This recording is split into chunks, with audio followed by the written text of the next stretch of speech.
119 TV 오신 여러분 환영합니다. 저는 스포츠조선 유동혁. 루키더 바스켓 이동환입니다. 10월 5째 주 KBL 팩트 2부 순서 시작을 해보도록 하겠습니다. 네. 자, 2부에서는 LG, KT, KGC 그리고 가스공사, KCC 이렇게 한번 가보도록 하겠습니다. 자, 댓글 전적지에서 댓글부터 소화를 하고 가도록 할게요.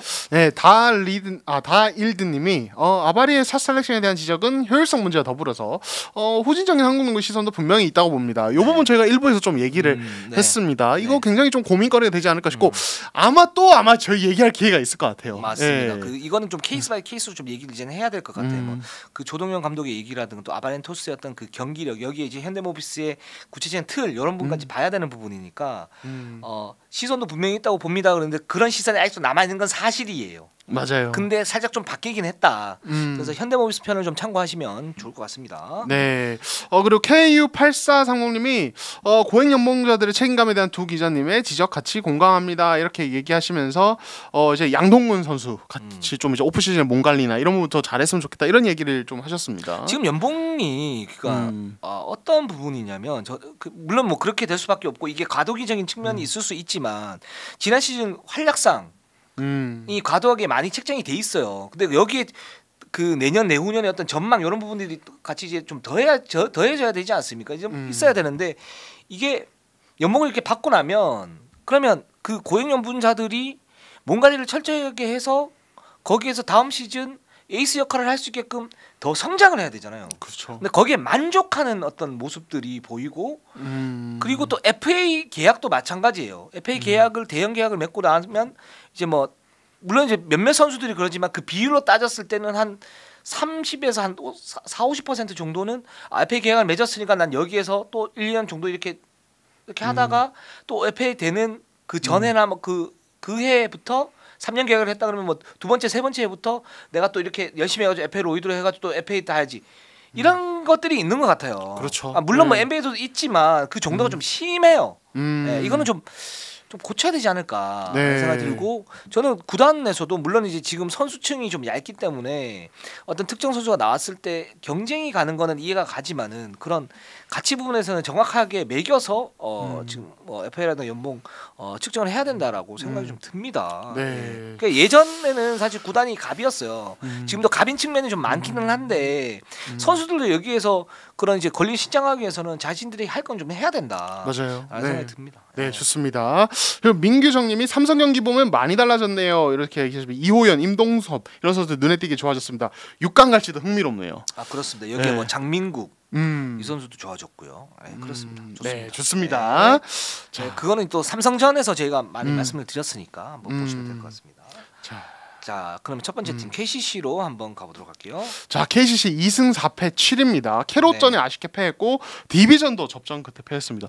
접전하다가 지는 경우가 계속 나오고 있습니다. 근데 이제 수재 감독님은 좀 낙관적으로 보고 계세요. 현재 상황을. 제가 볼 때는 일단 KCC가 2승 4패 지금 7인데 뭐 예를 들어 겉으로 볼 때는 이승현이 들어왔고 허웅 선수가 들어왔는데 이것밖에 못하냐 이렇게 볼 수도 있지만 지금 이승현 선수는 몸 상태 100% 아니에요. 그렇죠. 확실히. 그리고 허웅 선수도 이제 부상 여파가 있고 대표팀에서 했던 그 코로나 걸리지 않았습니까? 걸리고 난 다음에 이제 그런 이제 컨디션 자체가 아직 100%는 아니다. 두 선수 모두라는 부분들이 있고 또 지금 송교창 선수 없는 상태에서 지금 주력 선수들이 뭐랄까 그 뭐 정창영이라든가 또는 전준범, 뭐 김상규, 김지환 이런 선수들이 지금 빠졌거나 아니면 컨디션이 좋지 않은 그런 상태에서 이근희, 송동훈 그리고 정창영이 뭐 부상에서 돌아왔지만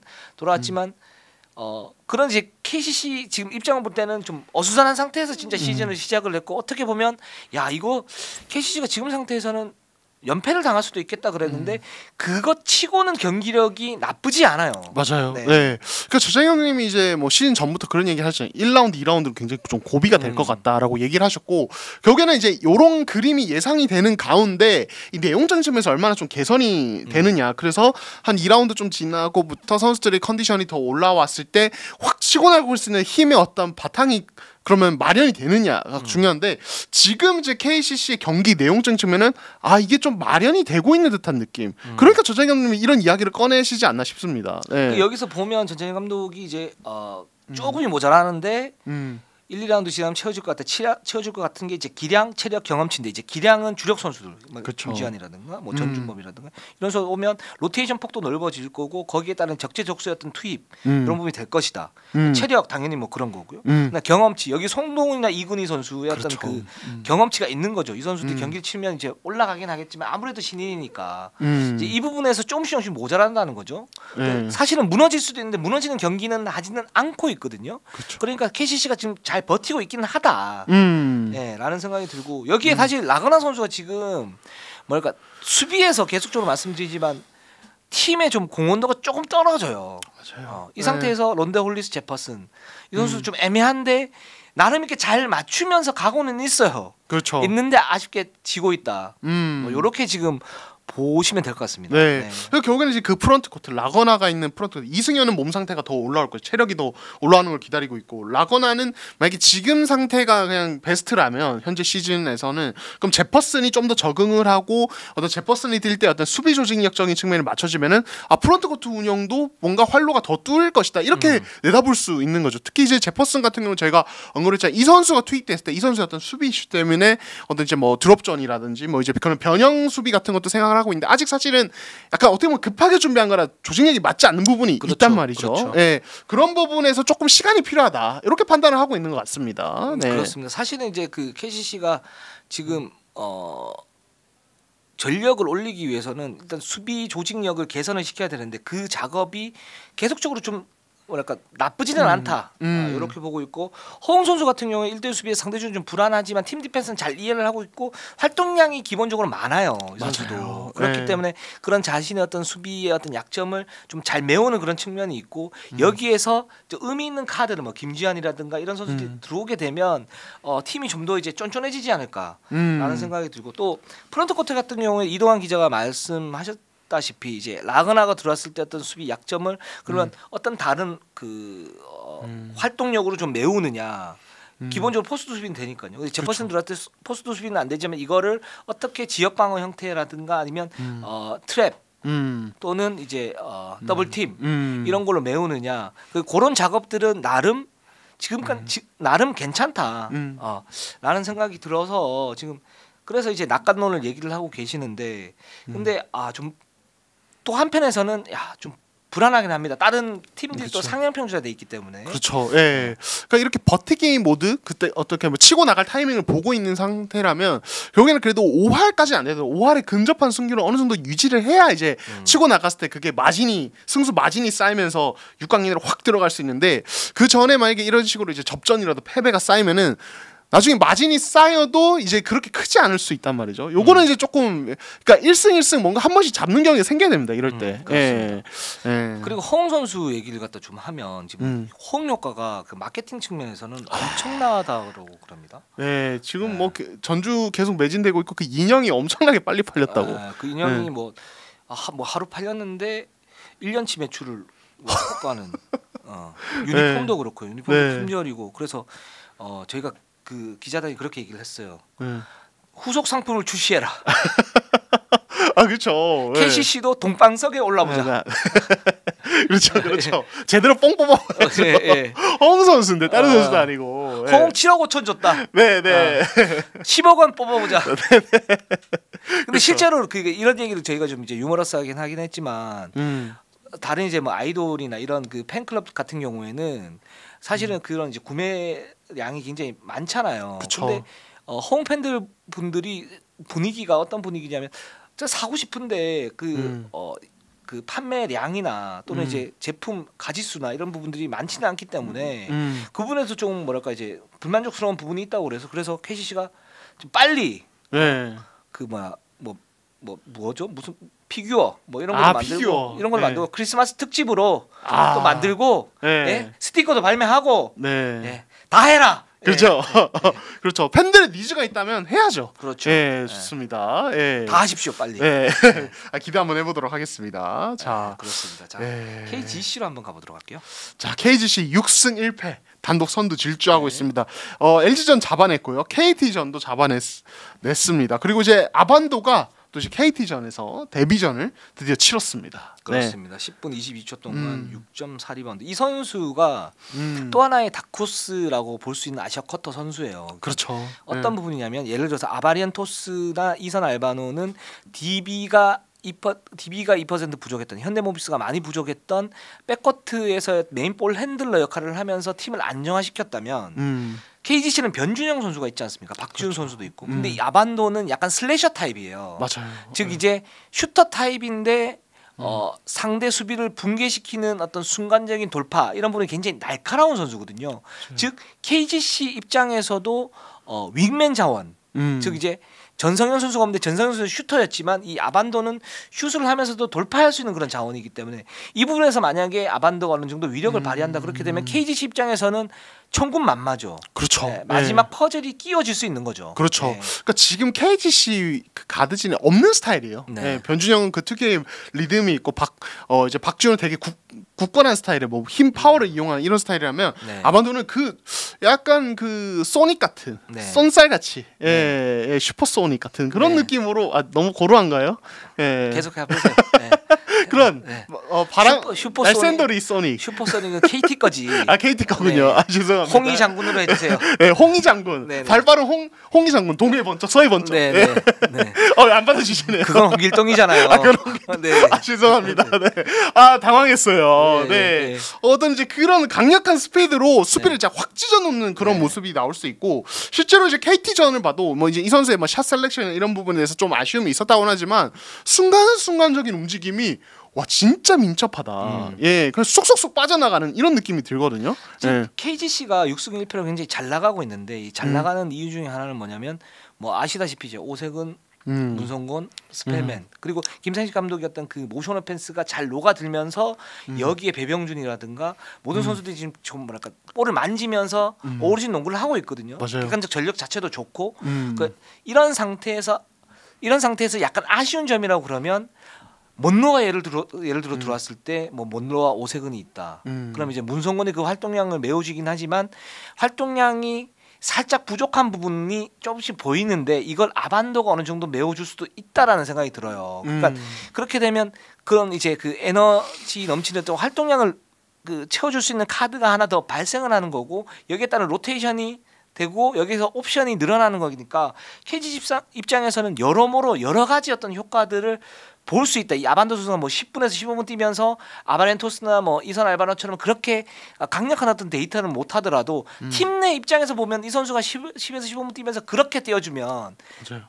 심플하게 떼줘 해주면 굉장히 큰 도움이 될 수 있다라는 그렇죠. 생각이 듭니다. 네. 그러니까 기본적으로 KGC가 이 팀의 가장 큰 강점은 오랫동안 호흡을 맞춰온 선수들이 버티고 있다는 거죠. 멀로나 스펠맨은 뭐 또 지난 시즌에 이미 호흡을 다 맞춰본 선수들이고 문성곤, 오세곤 다 그냥 눈빛만 봐도 이제 다 아는 뭐 변준영도 그렇고 그런 선수인데 그러니까 이 아반도가 어떻게 보면은 그러니까 역설적으로 KGC 안정감을 약간은 해치는 부분이 있을 수 있겠지만 경기를 준비하는 상대 입장에서는 예측 불가능한 어떤 부분을 되게 만들어낼 수 있다는 거. 저는 이게 되게 메리트인 것 같아요. 그렇죠. 잘 얘기해 주셨는데 아반도가 그 약점이라고 그러면 팀 플레이를 그러니까 팀의 어떤 그 시스템을 약간 뭐랄까 이제 불안하게 만드는 요소가 될 수 있는데 근데 기반 자체가 지금 KGC는 코어가 좋은데 이 코어들이 다 백전노장들이란 말이죠. 그렇죠. 오세근, 문성곤, 몬노 다 농구를 알고 하고 이런 아반도의 어떤 불안정한 리듬을 잡아줄 수 있는 그런 여력이 있는 팀이란 말이죠. 그래서 잘 맞는 것 같아요. 네, KGC 는. 좋습니다. 그래서 이제 그 튀는 부분, 그래서 이거를 얼마나 조금씩 수정을 하면서 아반도가 적응을 하느냐. 요거에 따라서 KGC가 진짜 그 홍삼 먹은 듯한 부스터를 타고 팍 그냥 치고 나갈 수도 있고 아니면 약간 불안한데 이럴 수도 있고 요거 되게 갈릴 수 있을 것 같다. 그렇습니다. 이런 말씀 드릴 수 있을 것 같습니다. 그래서 KGC가 지금 굉장히 좀 순항을 하고 있고 이 팀이 사실 그 작년까지는 활동량을 극대화하면서 어떤 그 후반 막판에 체력적인 부담감 뭐 이런 부분이 있었는데 그거를 이제 좀 안정화시키면서 굉장히 좀 잘 나가고 있어요. 객관적 전력도 좋고 지금 상대적으로 뭐 SK나 DB가 초반에 약간 좀 좋지 않은 상태에서 KGC가 치고 나가고 있는데 제가 볼 때는 한 2, 3라운드까지는 1위를 계속 할 수도 있을 것 같다. 네. 그래서 정규리그 KGC가 밑으로 떨어지기는 쉽지는 않을 것 같아요. 어떤 부상 변수나 이런 부분이 발생하지 않는 한 이런 생각이 좀 듭니다. 네, 좋습니다. 그렇습니다. 자, 그다음에 가스공사를 해보도록 하겠습니다. 자, 가스공사 2승 4패입니다. 네, 이제 모비스전까지 패하면서 되게 연패를 타다가 이제 캐롯을 잡으면서 이제 연패 끊었어요. 하지만 아직 이 팀 좀 불안한 부분이 보입니다. 그렇습니다. 그렇습니다. 이 그 가스공사가 지금 2승 4패인데 그 KCC 2승 4패와는 조금 느낌이 다르죠. 어떤 느낌이냐면 이 팀이 괜찮은데 객관적 전력은 좋아 보이는데 뭔가 맞지가 않는다. 그래서 이 뭔가 맞지 않는 게 어떤 부분에서 나오는 것인가라는 것에 대한 갑론을박들이 있어요. 그렇죠. 실제적으로 저희도 2주 전인가는 이대성 플레이에 따른 어떤 특성 때문에 그 부분에서 팀적으로 미치는 어떤 영향. 근데 또 지난주에는 이대성은 기본적으로 2점슛 성공률이 굉장히 높고 그러면서 그러면 다른 선수들의 어떤 문제점이 아닌가. 그래서 유동 감독은 여기에서 차바이 선수가 없기 때문에 수비에 대한 문제점. 이 부분 때문에 이 부분이 문제지 뭐 다른 부분에 대한 어떤 딜레마는 풀 수 있다. 이렇게 지금 얘기를 하고 있는데 그래도 지금 이렇게 봤을 때 모비스전에 71대 81로 패했고요.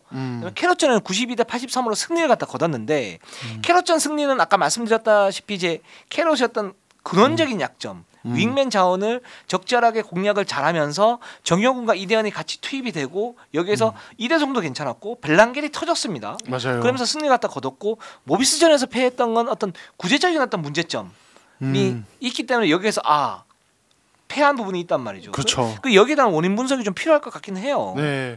그러니까 이게 결국에는 이제 농구는 공간의 스포츠예요. 네. 진짜 이렇게 축구나 농구처럼 이렇게 평면 안에서 선수들이 제한적 공간에서 움직이면은 그만큼 공간을 넓게 벌려주고 선수의 동선을 확보해주고 이런 게 돼야 되는데 지금 가스공사의 농구는 이게 안 되는 한마디로 이제 흔히 말하는 스페이싱. 네. 이게 안 되는 느낌이 많이 들어요. 네, 그렇죠. 그래서 저희가 이제 작전판을 가지고 한번 얘기를 해보도록 하겠습니다. 네. 자 예를 들어서 일단 기본적인 NBA 같은 경우에 실제로 2대2 공격을 할 때 가장 기본이 되는 포메이션은 코너에 2명을 세우는 거죠. 이렇게. 그렇죠. 왜 코너에 2명을 세우냐면 이 공간을 최대한 넓혀주기 위해서요. 맞아요.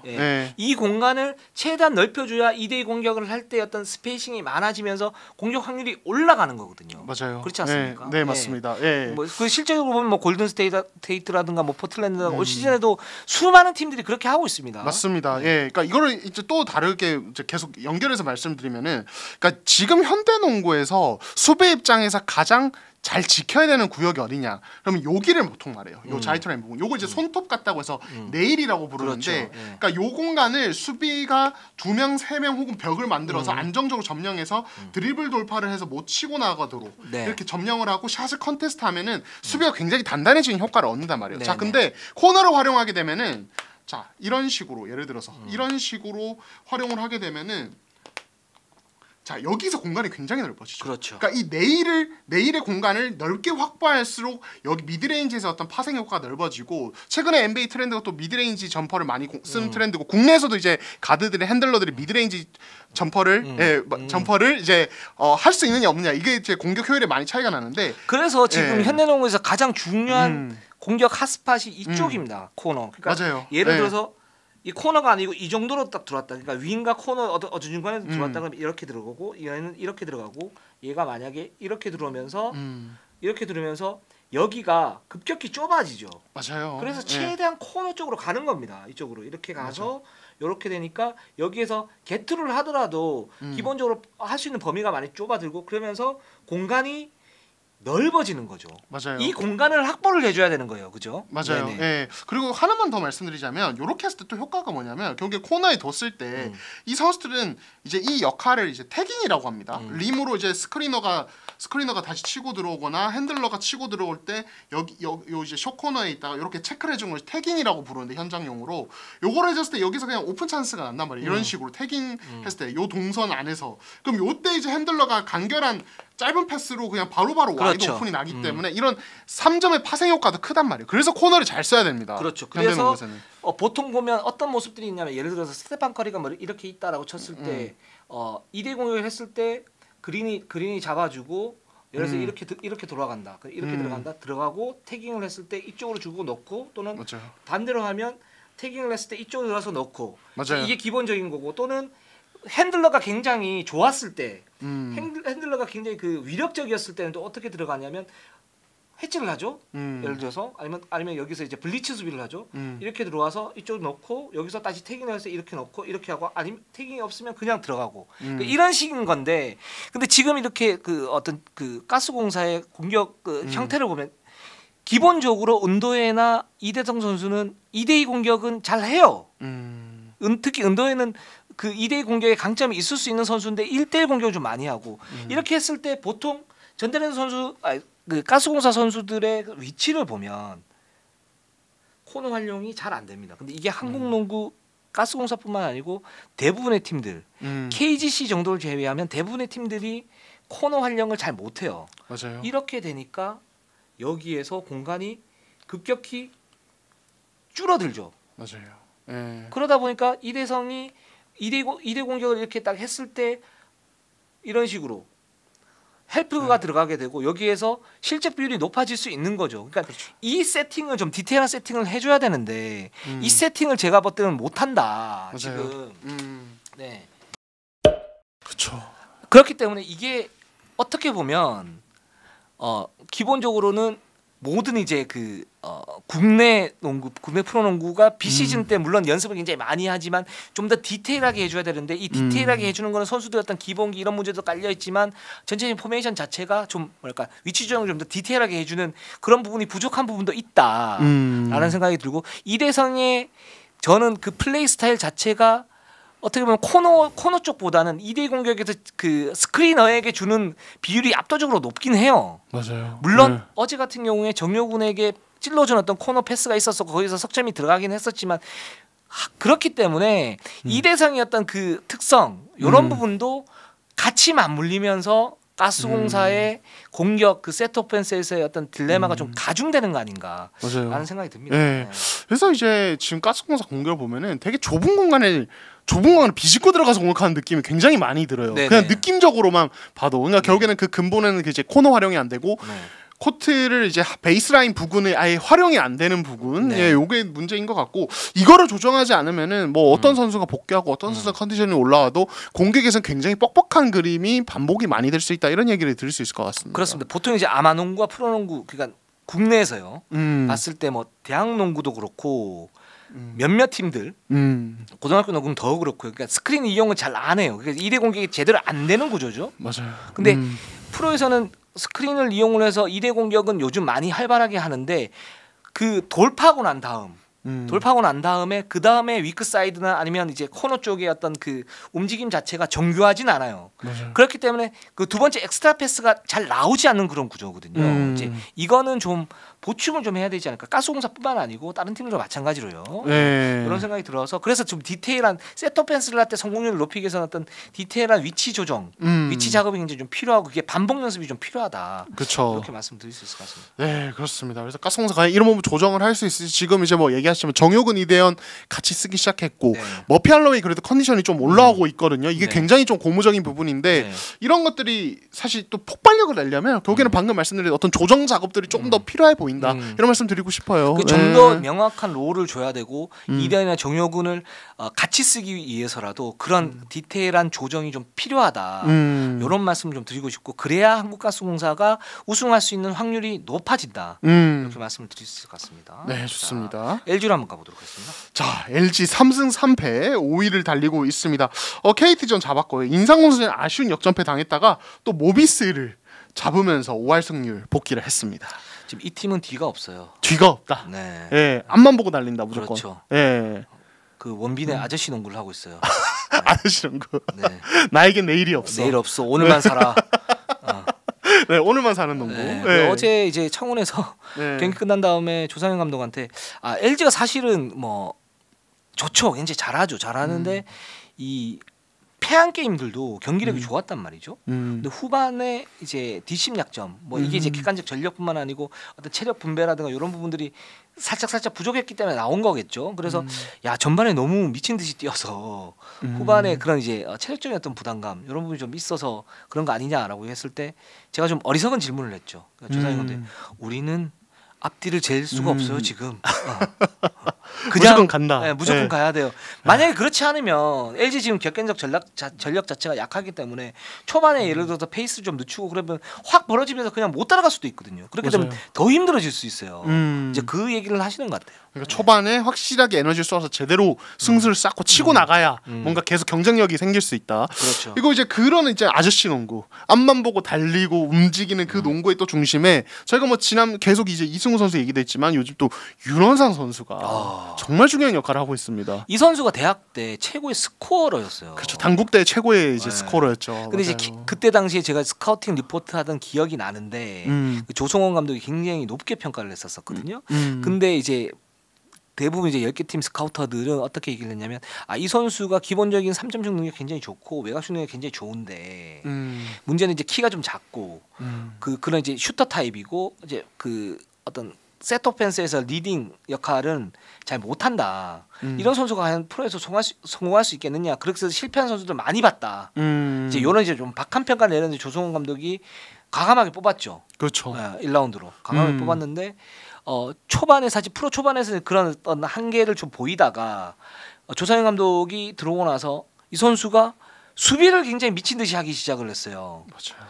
그러면서 이 선수의 가치가 지금 점점 올라가고 있는 그런 상태입니다. 네, 그렇습니다. 이 선수의 수비를 보면 기본적으로 막 확 돌아다니는 기계 같은 느낌이에요. 그러니까 비시즌 훈련량이 굉장히 많았다는 얘기죠. 그렇죠. 예. 그리고 기본적으로 또 오프볼 무브에 대한 어떤 그 대처나 이런 따라가는 게 굉장히 기본적으로 되다 보니까 상대가 이제 뭐 이제 예를 들어서 뭐 아바렌토스 어제만 해도 이런 선수들이 그냥 바짝 붙어 다니죠. 그냥 거의 웬만하면 잘 따라다니고 그리고 사실 그럴 때 그냥 그 이제 윤원사 본인의 이제 그 따라가는 능력도 중요하지만 사실은 커뮤니케이션이 되게 중요하거든요. 그렇죠. 특히 스크린 대처를 할 때 오프볼 움직임 이런 거 할 때 뒤쪽에서 빅맨들이 불러주고 이쪽으로 가 이렇게 해서 커버도 해주고 이게 되게 중요한데 지금 윤원상은 김준일이나 마리나 이런 선수랑 호흡도 되게 잘 맞는 것 같고 그래서 보면은 허웅이라든지 이런 이제 상대 핵심 어떤 슈터들도 아예 그냥 윤원상에게 맡겨버리면서 수비적인 안정감 좀 가져가는 그런 모습이 나오더라고요 LG가. 맞습니다. 그래서 어제 이제 인터뷰에서도 어떤 얘기를 하면 이재도 선수가 그런 얘기를 했는데 뭐 윤원상 선수 수비가 굉장히 좋다, 굉장히 활력소가 된다라고 했고 윤원상 선수는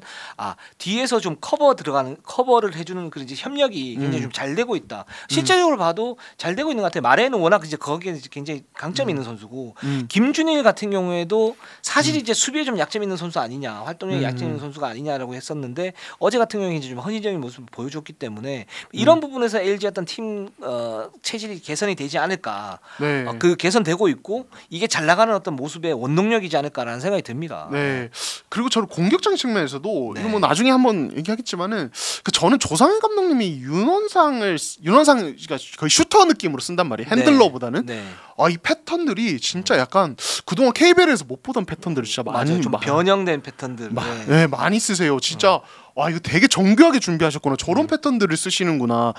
역시 공부 많이 하시는 감독님으로 되게 유명했는데 역시 다르시구나 이런 생각이 저 보면서 들어서 이게 똑같은 선수라도 어떤 잘 쓰기 나름이다 이런 생각이 좀 많이 들었습니다. 그러니까 현대모비스가 어떤 수비를 할지에 대한 예측을 하고 거기에서 허를 찌르는 어떤 그 패턴을 가지고 와서 준비를 하죠. 물론 그게 안 쓰여질 수도 있는데 특정 공에 쓰여진단 말이죠. 그래서 그 준비를 하는가하고 준비를 하지 않는가하고는 이제 결정적인 부분에서 좀 차이가 생길 수 있는데 어제 같은 경우에는 코너에서 빼주는 그런 모습들 같은 경우에 현대모비스가 지난번에 말씀드렸지만 변형 어떤 그 더블팀이 들어갈 때는 그 위크 사이드에서 이제 그 커버가 들어오는 모습들이 있는데 그건 이제 역유형한 어떤 패턴이었죠. 그래서 윤원상이 이제 코너에서 슛을 뭐 정확하게 이제 30슛을 넣었는데 그 이런 부분을 갖다 볼 때 LG가 지금 객관적 전력 자체는 좋은 편은 아니지만 음. 철저하게 준비를 하고 거기서 수비를 하는데 수비에서 활동량을 극대화시키면 어떻게 팀이 좀 바뀐다라는 걸 보여주는 것 같아요. 그렇습니다. 예.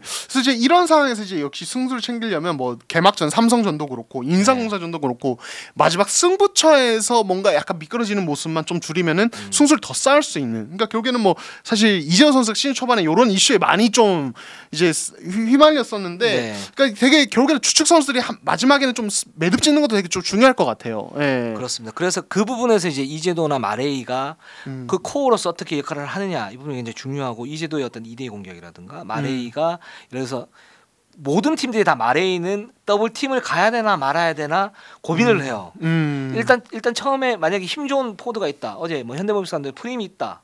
또는 안호시키겠다 그러면 일단 막아보고 라거나 일단 막아보고 1대1 포스트업에서 힘들다 그러면 더블팀을 준비를 다 해가지고 오거든요. 그렇죠. 네, 맞아요. 이제 그런 상황이니까 기본적으로 마레이가 그러면 에이스로서 어떤 그래비티가 있고 거기에 빼주는 패스가 굉장히 좋잖아요. 이제 여기에 대한 어떤 결정력을 좀 더 세밀하게 다듬으면 LG의 그 승부처에서 어떤 강점이 될 수 있지 않을까라는 생각이 듭니다. 네, 좋습니다. 그리고 우리 이관희 선수, 이관희 선수를 지금 그 조상현 감독은 그렇게 얘기를 합니다. 아직 그 시스템에 좀 더 이제 적응을 해야 된다.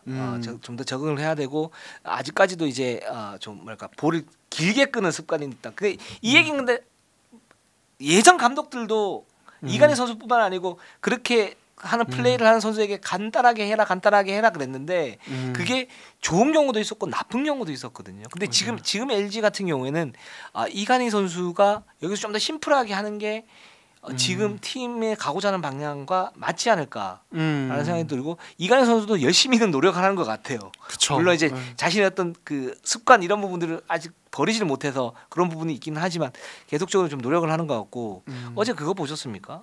네, 어떤 어제 그 억울한 파울을 당했나 그랬을 때 이 선수가 이렇게 하다가 공이 훅 튀어가지고 테크니컬 파울을 받았거든요. 네, 맞습니다. 네. 그거는 테크니컬 파울 받을 수도 있는데 만약에 잡았다. 딱 쳤을 때 놓치지 않고 훅 날아갔거든요. 못 잡은 거예요. 잡았다. 그럼 테크니컬 파울이 아닙니다. 그러니까 이관희 선수가 승부욕이 진짜 강한 선수예요. 그렇죠. 경기 중에 그래서 좀 흥분한 모습도 많이 나오는데, 그러니까 이게 결국에는 이제 녹아들려면은 그런 부분도 좀 다듬고 그러니까 샷 셀렉션에 대한 부분, 그러니까 조금 뭔가 내려놓는 작업이 필요할 것 같아요. 이제 워낙 베테랑이다 보니까 그렇지 않으면 아무래도 조금 지금 같은 어려움을 계속 겪게 되지 않을까라는 생각이 듭니다. 어제도 의미 있는 3점 슛을 이제 잘 던졌어요. 사실 현대모비스도 수비가 굉장히 강하다 보니까 그 패싱 게임으로 뚫기 쉽지 않은 부분이 있는데 이관희 선수가 오프더볼 움직임을 했을 때 석점이 들어갔거든요. 그러면서 혀를 뚫어주는 모습들이 있어서 그런 모습들은 좀 극대화하는 게 좋지 않을까라는 생각이 듭니다. 네, 좋습니다. 자, KT로 한번 가보도록 하겠습니다. 이 팀 어떡합니까? 네. 1승 5패 현재 꼴찌입니다. 네. LG 캐롯 인상공사에 모두 패했고요. 특히 이 지난주 중 3경기 지금 뭐 저희가 스코어 띄워드리고 있지만 다 70점도 못 넣었습니다. 우리가 알던 KT가 아니다. 예. 자, KT. 네, 지금 팀 인터넷 속도가 지금 바이트 단위가 돼버렸어요. 메가가 아니라. 어떡하죠? 네. 이 팀은 네. 솔직히 저희가 이번에 준비를 하면서 가장 많이 고민한 팀이었어요. 그래서 그쵸. 저 이동환 기자도 그렇고 KT가 도대체 문제가 뭘까? 네. 그러면 어떻게 하면 좀 풀릴 수 있을까? 라고 했을 때 우리 둘 다 사실 확신이 없어요. 그렇죠. 이거 뭐 어디서부터 풀어야 될지 매듭이 뭔가 여러 개가 꽁꽁꽁 묶여 있는 느낌이어서 이거 어떻게 해야 될지 모르겠을 정도입니다. 네. 자, 첫 번째 단계로 한번 가보도록 할게요. 네. 자, KT가 컨셉을 잡았던 거 스피드, 강한 압박, 수비 그거죠, 그죠? 그렇죠. 네. 네. 근데 지금 스피드 농구가 KT 내부적으로 안 되는 것뿐만 아니고 다른 팀들의 경쟁력이 굉장히 높아졌어요. 맞아요. LG, 삼성 빠르죠.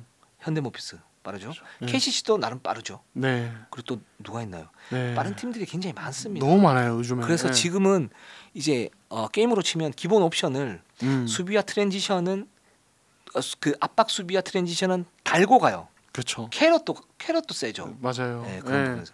그렇기 때문에 KT의 이 컨셉이 상대적으로 위력을 덜 발휘하고 있다. 그렇죠. 예. 이 부분이 있습니다. 그러니까 KT가 빨라진 건 지난 시즌 대비 분명 빨라진 건 맞아요. 빠르게 하려고 하고 있고 뭔가 스피드를 내려고 하고 있는데 다른 팀들이 올린 것과 비교해서 출력이 그렇게 눈에 띄는 정도가 아닌 거죠. 그냥 약간 평균 수준. 예, 거기다가 KT는 어쨌든 이 빅라인업 농구가 기본이죠. 양홍석, 하윤기, 은노코가 있는데 이 선수들이 기동성이 포지션 대비 좋은 편이라고 해도 어쨌든 상대적으로 사이즈가 크다 보니까 다른 팀들의 스피드에 비해서 그렇게 막 유별나 보이지 않는 거죠. 그렇다 보니까 트레이저 상황에서 뭔가 빠른 득점, 이지 득점이 그렇게 나오지 않는 이런 느낌이 나오는 것 같아요. 그리고 지난번에 제가 이제 KCC하고 KT하고 연습 경기 이후에 KCC는 지금 세컨 브레이크 같은 경우에도 훈련이 좀 필요하고 그 부분이 좀 잘 돼 있다는 말씀드렸잖아요. 근데 KT는 살짝 성기다 그랬었는데 속초 전준에서 나쁘지는 않았거든요. 근데 이 세컨 브레이크 굉장히 중요하지 않습니까? KT는 빅라인업이기 때문에 뒤에서 트레일러 역할로 따라오는 이제 뭐 하윤기라든가 또 뭐 은노코라든가 이런 선수들의 어떤 위력이 있고 만약에 1대1로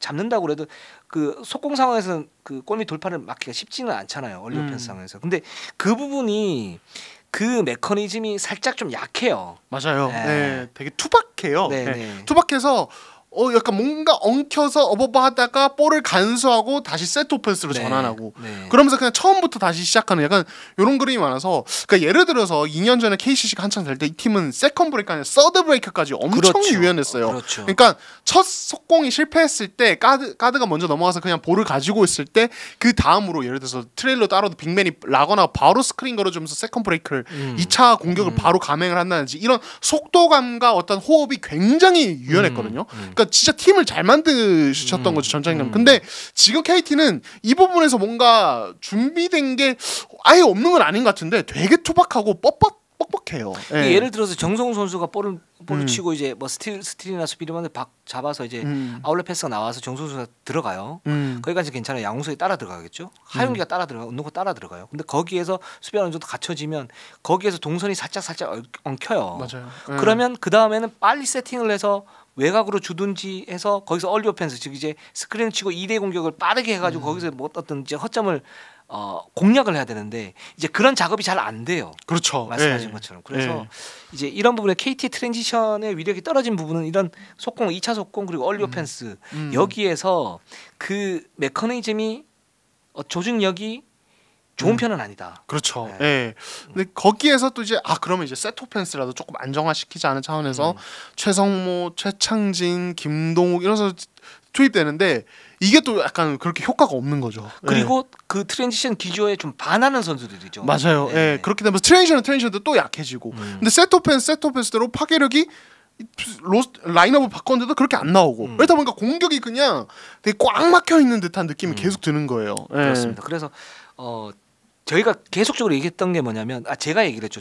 같이 얘기를 했는데 어떤 거냐 KT는 공격에서 버릴 부분 버리고 기본적으로 활동량을 극대화시켜서 수비로 상대를 압살해야 된다.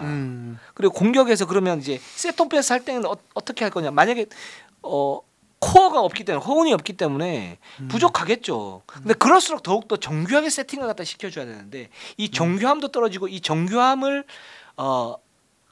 선수 능력으로 하려다가 보니까 최창진이나 김동욱이나 김영이나 이런 선수 들어오면서 그 팀의 스피드 자체가 느려져 버리는 그런 부작용을 만들면서 점점 뭐랄까 악순환이 계속되는 느낌. 그렇죠. 예. 예. 그러니까 그 배경에는 아까 말씀드렸던 것처럼 정리를 하면 첫 번째는 상대적으로 다른 팀들의 트랜지션과 수비 압박이 굉장히 좋아졌다.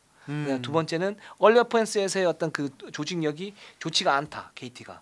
네. 그리고 세 번째로는 아까 말씀하셨던 것처럼 세트 오펜스에서 지금 세트 오펜스 완성도를 높이기 위해서 뭐 좀 스피드가 느린 선수를 하다 보니까 이게 팀이 잊어도 안 되게 됐다. 그렇죠. 이렇게 말씀드릴 수 있을 것 같아요. 네. 그러니까 결국에는 해법이 뭘까? 이를 봤을 때 이건 지금 일단 아노시케나 이 은노코에 대한 활용법을 좀 고민하는 수밖에 없을 것 같아요. 그러니까 지금 보면 외국인 선수 득점이 은노코나 아노시케가 많지 않아요. 지금 비율로 볼 때 평균 득점이. 근데 많지 않은 이유가 뭐냐면 이유는 알겠어요. 자, 은노코 같은 경우에는 2대2가 강점이고 달리는 농구가 강점인데 달리는 농구는 잘 안 돼요. 근데 그럼 2대1을 하면서 거기에서 뭔가 만들어주는 피켓롤의 찬스. 팝은 잘 안 되는 선수니까 롤의 찬스를 만들고 거기에서 나오는 엑스트라 패스로 세트 오펜스를 해줘야 되는데 기본적인 2대2가 세팅이 잘 안 돼요. 이 팀은. 그래서 은노코를 막 최종적으로 어떻게 쓰냐면 포스트업을 사용을 해요. 근데 포스트업을 사용을 하면 이 선수가 메이드할 확률은 예를 들어서 제가 볼 때는 한 30% 미만 떨어질 수밖에 없다. 그렇죠. 예. 그러니까 한 번 공격권을 가져가면, 그러니까 여기서 한 1점 이상의 어떤 파생 효과가 나요. 그러니까 포지션별 득점을 봤을 때 그래야 좀 효율적인데, 그렇죠. 은노코는 제가 봤을 때 한 0.7에서 0.8 이렇게 보면 보통 이제 기록 데이터적으로 되게 낮게 보거든요. 그 네. 정도 수치면은 은노코는 그것도 안 되는 느낌이에요. 그러니까 지난주에도 저희가 얘기했지만, 그러니까 키 크다고 다 포스트업이 되는 게 아니고, 맞아요. 은노코는 더더욱더 그런 선수고, 그래서 이 선수에 대해서 1대1은 좀 자제시키고, 아노시케는 좀 그렇게 써도 괜찮습니다. 왜냐면 미드레인지 점퍼가 네. 되고 그런 기술이 좀 있어요. 근데 이 네. 선수는 작년에 KGC 약간 스펠맨 보는 느낌이에요. 어떤 느낌이냐면 스펠맨이 작년에 공격 효율이 좀 떨어질 때 이 선수의 공격 그 효율이나 슛 셀렉션을 좋게 하기 위해서 사전 작업이 되게 필요하다라고 말씀을 드렸어요. 그러니까 팀 동료들과 협업이죠. 이 선수가 1대1을 하더라도 예를 들어서 볼 핸들링을 가지고 있다 그러면 스크린을 받고 들어가든가 아니면 스크린을 받고 그 핸드오프 플레이를 하든가 아니면 상대적으로 좀 뭐랄까 미스매치 된 상태에서 공략을 하든가 해야 되는데 그냥 1대1이에요. 이렇게 봤을 때. 맞아요. 그리고 공간을 넓혀줘요. 그냥 안우시케보고 알아서 하라는 거거든요. 근데 거기에 대해서는 지금 팀들이 다 준비를 하고 와요. 맞아요. 예를 들어서 그 매치업 뿐만 아니고 어떤 타이밍에 헬프를 들어가야 되고 안우시케가 어떤 약점이 있고 어떤 식으로 몰아야 되고 이런 부분이 준비가 돼 있기 때문에 비시즌과는 다르게 시즌에서 효율이 떨어질 수 있죠. 맞아요. 그러니까 그 사전 작업이 필요한데 그 사전 작업이 없어요 지금. 맞아요. 예.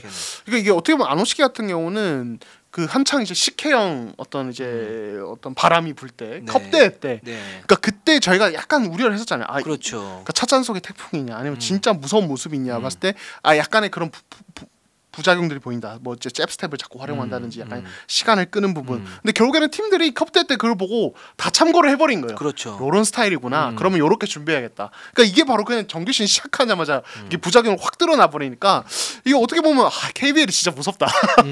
이러니까 감독님들이 컵대 때 뭐 안 보여주려고 하지. 그렇지. 약간 이런 생각도 들고. 그러니까 볼을 끄는 것 자체가 감독들이 싫어하는 이유가 있어요. 왜냐하면 볼을 끌게 되면 그 흐트러졌던 수비 밸런스가 다시 채워질 수 있는 시간을 줘요 상대에게. 맞아요. 예. 그러면 공격 효율이 떨어지는 거죠. 그래서 간단하게 이제 공격을 하라라고 얘기를 하는데 그게 옛날에 얘기했던 그 간단하게 농구를 하라는 거하고 또 달라요 지금은. 맞아요. 예.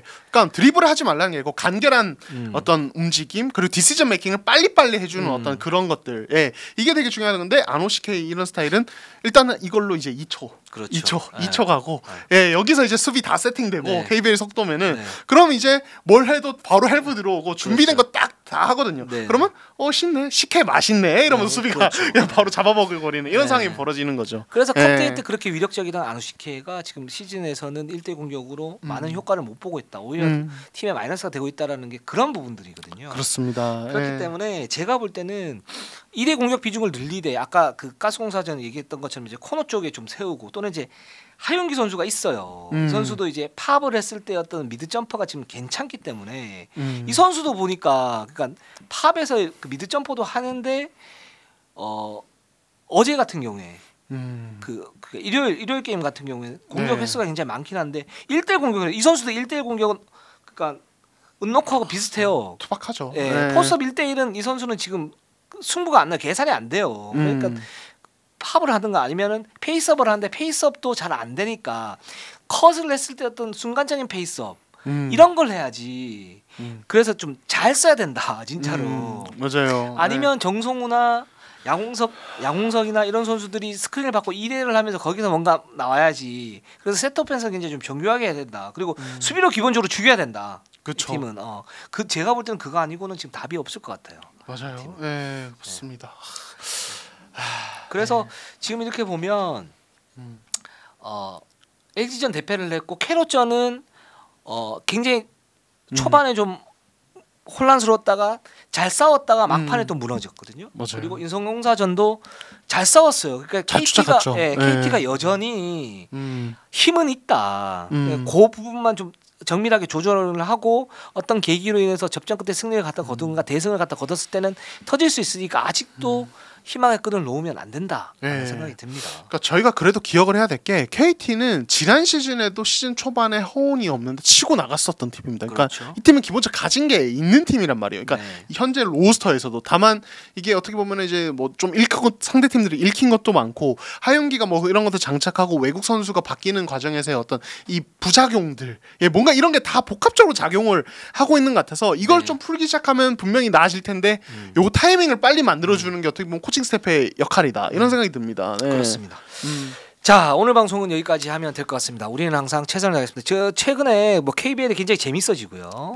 저희도 이제 가면서 굉장히 농구를 굉장히 재밌게 보고 있고 방송도 굉장히 재밌게 하고 있습니다. 연승을 타고 계신 팀들은 즐기시기 바라고. 그렇죠. 뭐 연패를 하거나 아니면 좀 침체된 팀들은 기원을 하면서 우리 그렇죠. 다음 주는 또 어떤 반전이 있을지 한번 지켜보도록 하겠습니다. 자, 우리는 항상 최선을 다하겠습니다. 네이버 유튜브 구독, 좋아요, 알람, 감사합니다.